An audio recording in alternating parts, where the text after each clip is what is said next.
What's up mga bossing? Andito na naman ang inyong bossing si Abitria Mega. Ngayon, aka na tayo ngayon is Boss Mig TV na. Ay mga bossing, turuan ko yung paano gumawa ng kilawin na pork lempo. Ayan, nakita niya. Siyempre, una sa lahat mga boss, i-marinate nyo muna ang inyong lempo. Lagyan nyo ng konting asin o manig sarap. Prito nyo lang sa mapakanipis na mantika para hindi naman magtalsikan, tamaan ng inyong ulo. Nako, panort yarn. Parang may pinaparinggan mga boss, pinaparinggan ng sarili, panort yarn.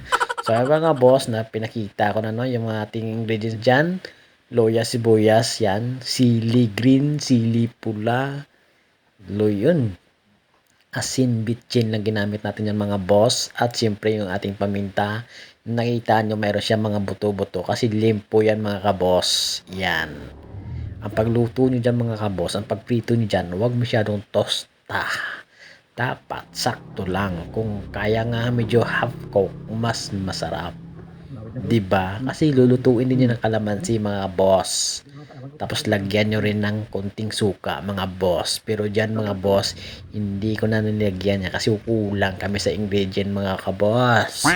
So ayan na, maglalagay na tayo ng asin, bitchin, paminta. Ayan, asin yan mga boss, mukha na siyang asukal. Yung ating kalamansi, ayan, pinakita ko lang pero hindi pa yan ready. Kahit na mga buto-buto niya mga boss, hindi na natanggal sa kakamadali namin. Shoutout ka na dyan kay John Pretz. Yan. Ayos yan mga boss. Tikman nyo na lang maya-maya. Ay hindi pala. Kami pala titikim yan mga boss. Yung sili namin pula dyan, hindi nga namin nadurog. Kakamadali mga boss. Hanggang dito na lang. Maraming salamat. Alright. Let's go. Ay hindi pala nagtatapos mga boss. Kunti-kunti pa. Ayan na. Sure na yan. Bye-bye na.